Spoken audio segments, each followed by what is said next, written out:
So the last thing that we talked about was the impulse. And so I'm just reviewing here so that we kind of step back and overlap a little bit. If we know that the change in momentum divided by the change in time is our force, well, we can certainly do a little algebra and say that the change in time times the force is going to give us our change in momentum. And the nice part about that is that we can give that a name, and the name of that is delta P, impulse, our final minus our initial momentum, equals the impulse. Not the impulse to eat a sandwich or go outside or do something like that. No, this is the impulse that we call in physics the change in momentum. Okay. We did talk about how, I do want to mention, how if the time, for the amount of time that the force is applied, if that goes up, for the same impulse, the force has to go down. And vice versa, if the force is increased, the amount of time that it is allowed to make its, to do its thing has to go down. So you have to keep that in mind. With the impulse, forces can be quite high, and the time that they take can be quite low. So often when we're dealing with an impulse, we're looking in this range with a very large force and a very small time frame. Okay. So we did do that. We talked about strong and weak forces in class. So I left with I left us in a situation where we need to do an example.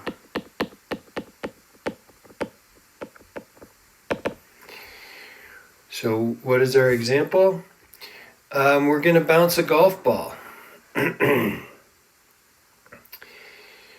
Nice. We're going to take this hard surface, and we've got this normal to the hard surface. And from that normal, we've got a golf ball that's coming in and going out. And we're going to call this theta in, and we're going to call this one theta out. Okay, we also have velocity in, or you know what, let's not do in, let's do V0, and we've got our V final coming out. Okay, so if we say, well, first of all, I have to tell you something.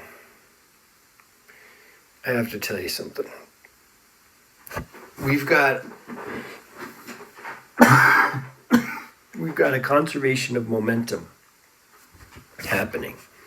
So let's give ourselves the mass of the golf ball.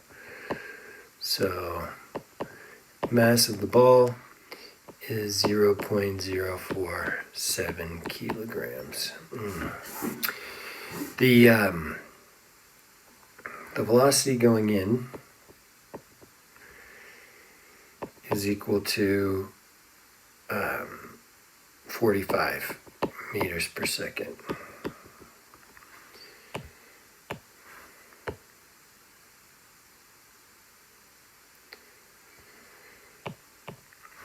Okay, so great. All of that is wonderful.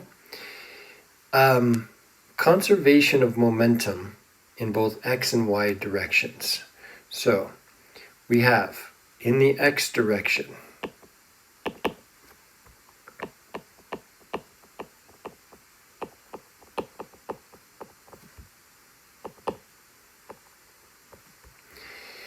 conservation of momentum. So in the x direction, we have, what do we have in the x direction? We've got a velocity going like this, and in the y direction, we've got a velocity going like this. So v naught y and v naught x. In the x direction, v naught x is equal to, what is it equal to? It's v naught sine of theta in. Okay, so far so good. In the y direction, we've got v naught y is equal to v naught cosine of theta. Great. This is the before and after in the x direction. We will have v final x is equal to v final sine of theta. Let's put theta final and theta initial. Call that initial and this one final. We gotta do something here with our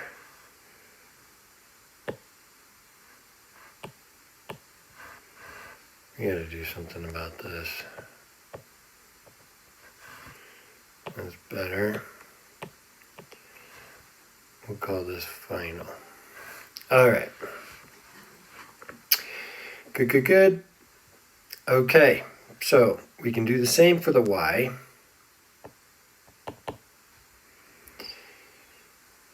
If we so choose, v final y equals v final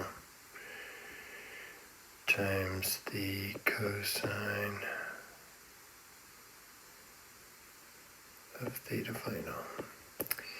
Okay. All right. Well, here's the scene. Here's the bottom line. Oh boy. Thought I was going to erase. The bottom line is we've got to use a force. So for this one and this one, for those two to conserve momentum, a force has to be involved, because in one sense, or on the initial side,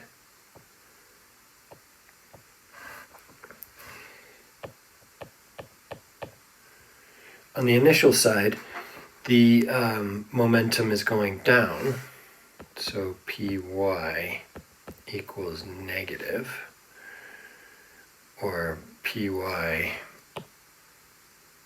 the right way to do that is to get your eraser out and do this. PY is equal to, oh my God. All right, it's pretty funny.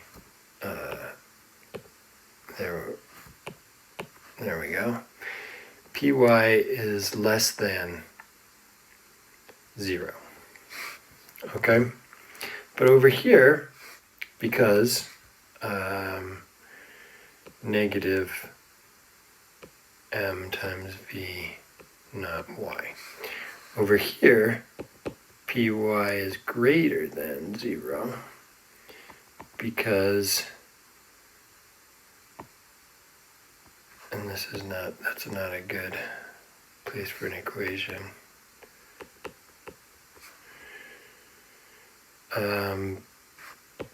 Py equals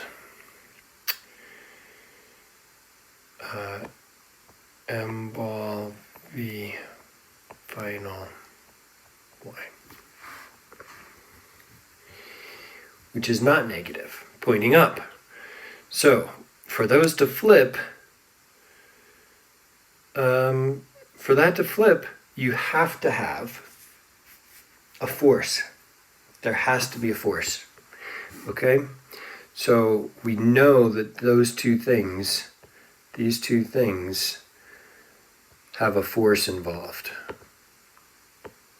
A force in the y direction. But here, this final and that initial, those two guys, they have no change. The conservation of momentum and the direction and magnitude of those two forces are the same.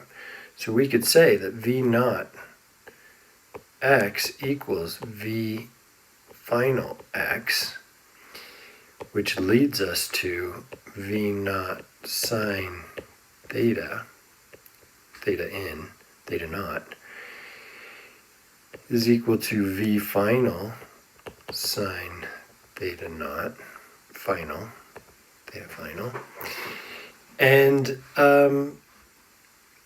all kinds of things come out of that, right? First of all,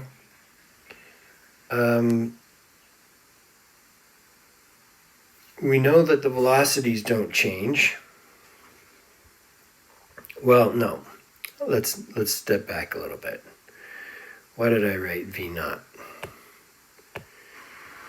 I wanted to write the momentum.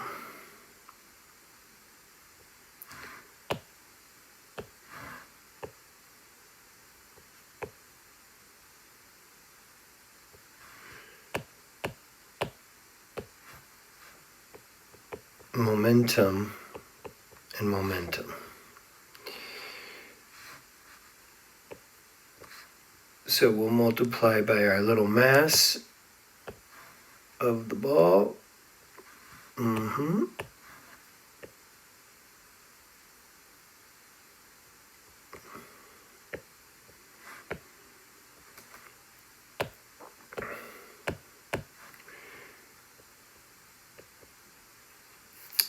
So we've got our mass of the ball multiplied by those things, but the mass is the same on both sides, so we can drop the mass. The velocities and the signs of the angles could be different, right? They could change on a perfectly flat surface. I'm just going to tell you, without any proof, that theta initial equals theta final. If you played billiards, you would know that is true. Okay, so that's true. So since that's true, that forces V naught to equal V final in the x direction.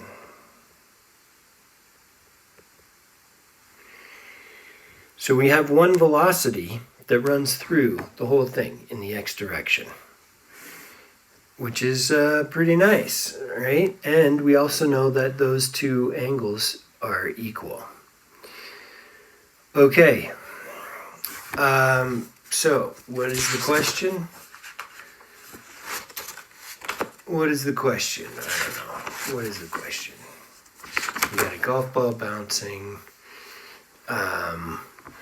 We can draw our coordinate system like this, plus x, plus y.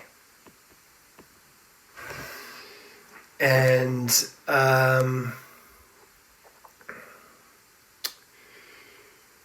okay, so far so good.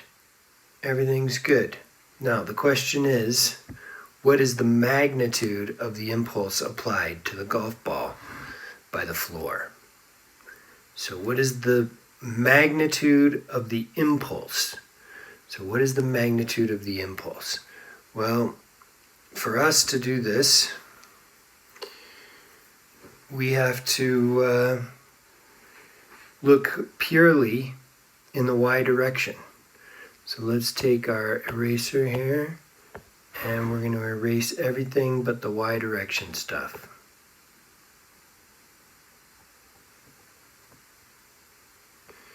I need a bigger ball. Bigger eraser. Okay.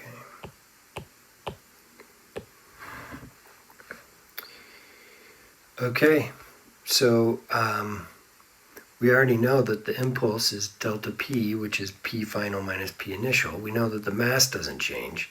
So hopefully you guys are okay if I write down the v final y minus the v initial y times the mass is going to be equal to our impulse, delta p. Okay, so far so good. And we can do that. We can substitute in our v final cosine of f. And we know v final has to equal also 45 meters per second. Why is that? Because the sine of the angle doesn't change, the cosine of the angles don't change. If x stays the same, y stays the same. We're totally discounting friction, by the way, so no loss to non-conservative forces of energy. And everything has to be that way. So for the x direction to equal out and balance out the way it is, v final has to be this. So, okay, so let's do it. Let's plug in our information. What is the cosine of 30 degrees? I'm just going to tell you guys the cosine of 30 degrees is the square root of 3 over 2. And we can use that. Okay, so v final. Let's say v final is going up. So we've got our mass times 45 times the square root of 3 over 2. We're going to subtract off a v final y, a v initial y, sorry. And that guy's going in the negative direction. All right, and we're going to multiply by the cosine of theta there too, which is square root of 3 over 2. And that equals our delta p. So delta p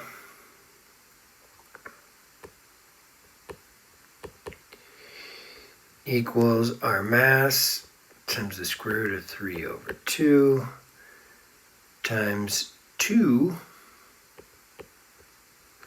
times 45.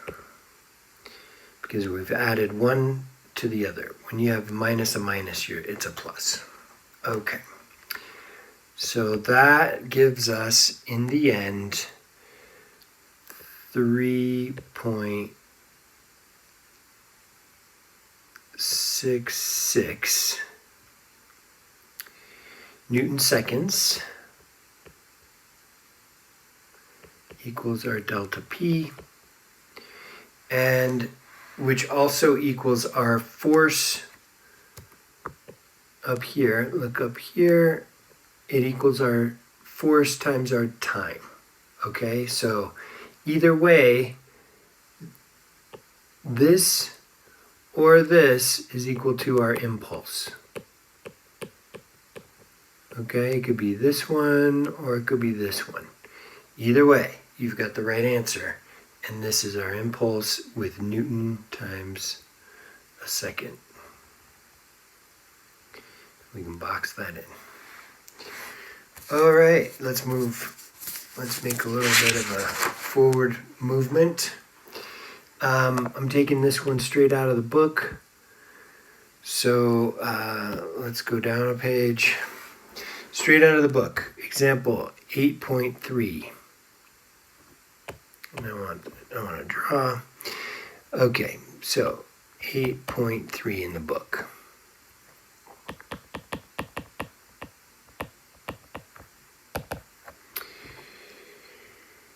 Okay. So imagine we're hitting a tennis ball with a tennis racket again. Okay. And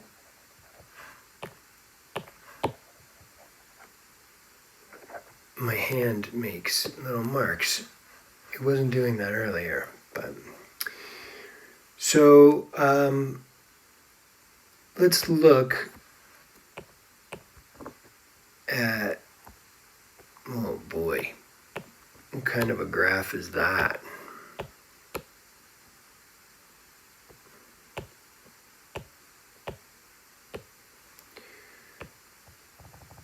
Come on down. Okay. So let's look at what would happen if we have an initial time initial and a time final. And we get this Gaussian curve for our hit, right? This is the trampoline effect. This is our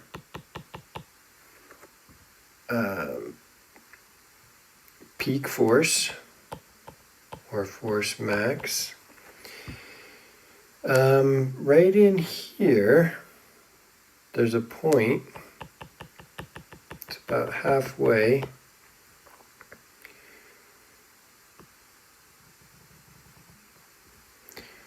Where we've got our effective force, or average.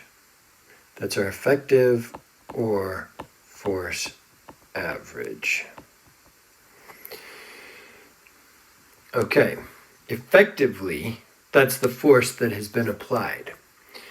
And in reality, or I don't even know if you want to call it reality because it's also a mathematical model that we're doing, but we are doing this mathematical model to emulate the racket's effect on the tennis ball, like a trampoline. So at first the force is really small, gradually it works up to this really tall high point, and then it goes back down. We could think of it as a triangle. If you wanted to do it linearly, we could do it like that.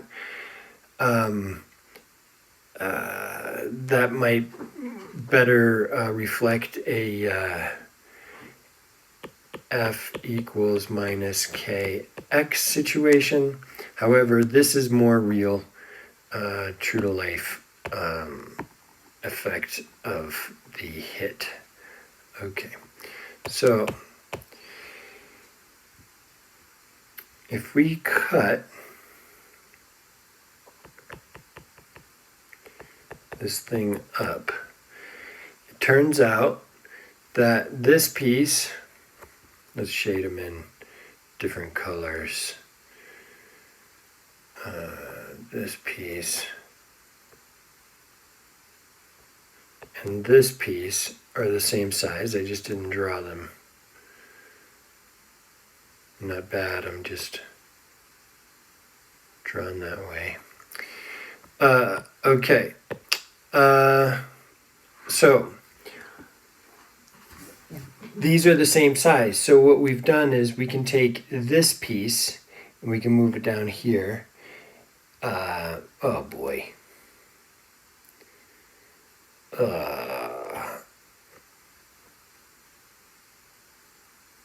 Is there a way to go back?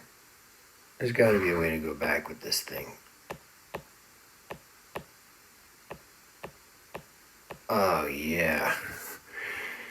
Look at me go. All right. Love it. Okay. This piece and this piece. My goodness.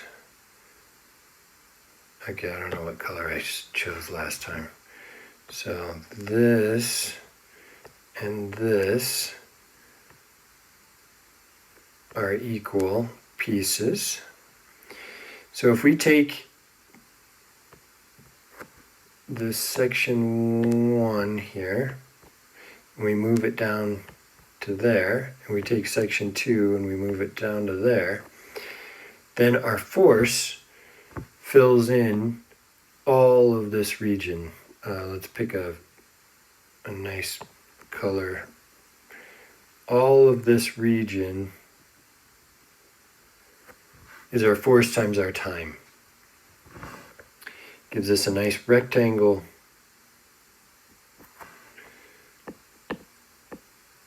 T initial, T final, F average.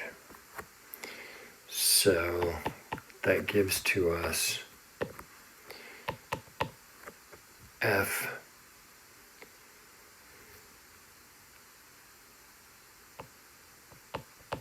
average times our delta T, and that gives us our delta P. Okay, good.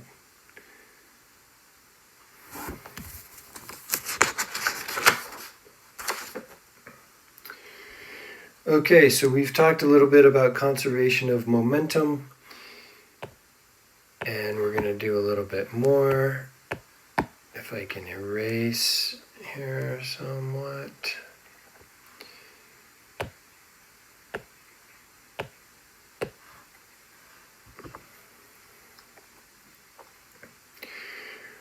All right, so we talked about conservation of momentum for billiard balls.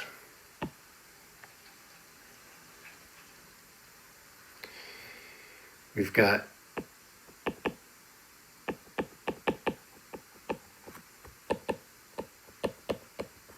billiard balls on a pool table, right? Pool balls. They are, I don't know. Let's say we've got 2 pool balls. We've got M1 and we've got M2. And I don't like writing it like that.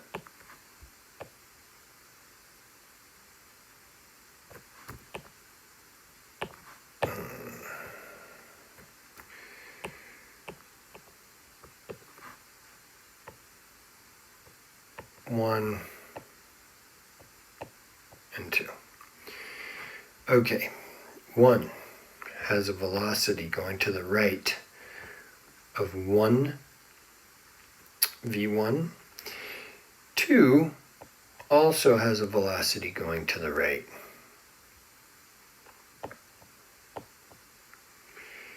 Okay, we'll call them the initial velocities, okay? And what are we going to say? We're going to say, and they're traveling in one direction, we're going to say that V10 is greater than V20. Nice. What does that mean? That means V10 will catch and hit V20, right? The first ball will catch and hit the second ball.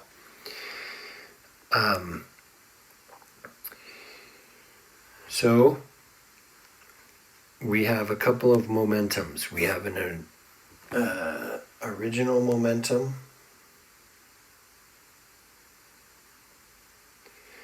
and we have a final momentum. Our initial momentum for the total system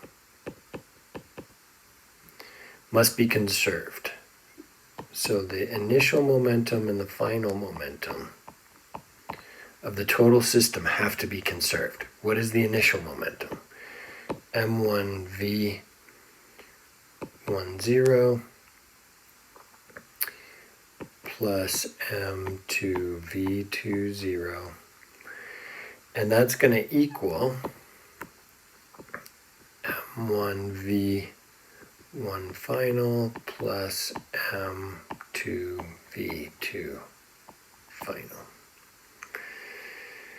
So this right here is our conservation of momentum for the system. And I'll often call it, and there I go again. Let's do this. Cons of mom. Cons of mom. It's conservation of momentum, and nobody likes to con their mom, but we like to have conservation of momentum because it's the law of the land. After the collision, so here in this area right in here, we have this crash, right? Collision. After the collision, we have the ball 1, we have the ball 2. Ball 2 has V2 final, and ball 1 has V1 final. Okay, so the collision has happened. Let's do a little math, and we'll say that M1 V10 plus M2 V20 equals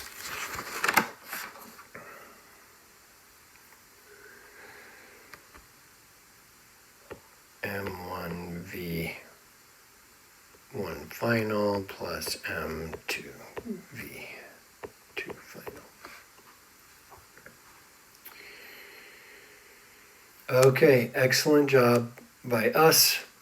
Now, what if M1 equals M2, first of all, and we put a couple of things in where V1 initial is equal to 0.4 meters per second, and V2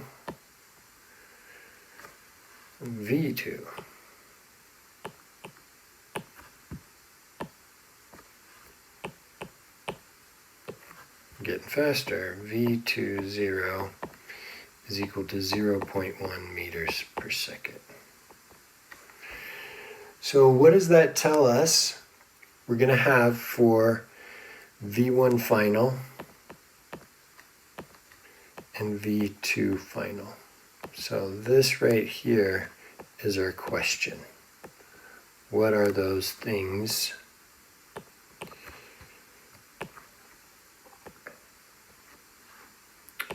That's our question. Nobody knows. Nobody knows the answer. Let's find out. We can make that equation now. We can factor out m's, because those are just going to equal m. Both of them equal m. And we've got V1 0 plus V2 0 equals m times V1 final plus V2 final.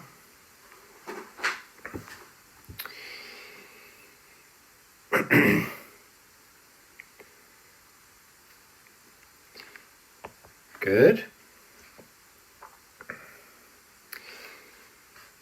M's cancel. We're left with V1 initial plus V2 initial equals V1 final minus V2 final. But what if we did this? We said V1 final minus V1 initial, and we set that equal to V2 initial minus V1, or I'm sorry, V2 final. So we can see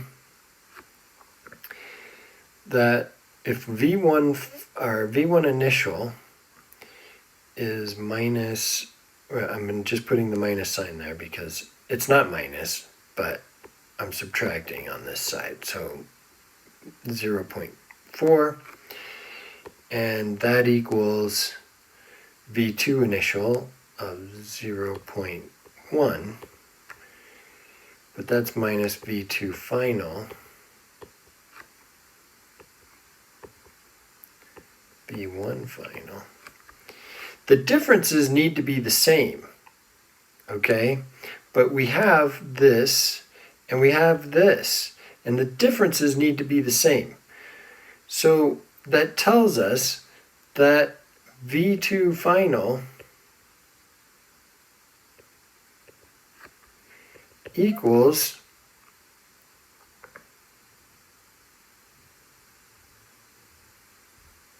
you know what, I don't like that method. I mean, it's true mathematically, but it's tougher to see. I don't care for this. I want to do the straight up addition. I want to do the very addition that we need to do. First, we see that V1 initial plus V2 final, this right here, is equal to 0.5 meters per second. Okay, so that's how fast the center of mass of this system, if we draw the center of mass right here, that's the velocity of the center of mass. Well, that has to be equal to this. So we know that V1 final plus V2 final equals 0.5. So that's fine. Since that's the case, V1 final minus 0.04 has to be equal to 0.1 minus V2 final. And if they just switch, so 0.4, 0.1, 0.1, and 0.4, then that satisfies every single thing about these equations, and we've got it. So V1 final has to be equal to 0.1 meters per second, and V2 final has to be equal to 0.4 meters per second. So they switch velocities. One goes faster, 2 takes off faster than 1. And initially, 1 was screaming in there much faster, 4 times faster than V20. So there you have it. Conservation of momentum. I'm really going super fast with this stuff. We got one more thing. Isolated system. This is an isolated system that we just described, and the conservation, I'm going to highlight it in the brightest color I can tell that it is. For an isolated system,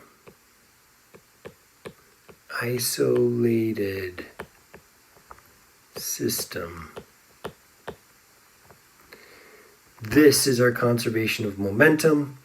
P0 total equals our P final total. That's it. That's all you need to know. And then you just have to be able to add them and subtract them, add them up on each side. Manipulate the equations after you've done, but this addition on both sides, that's how you do it. P1 plus P2 equals P1 final plus P1 or P2 final.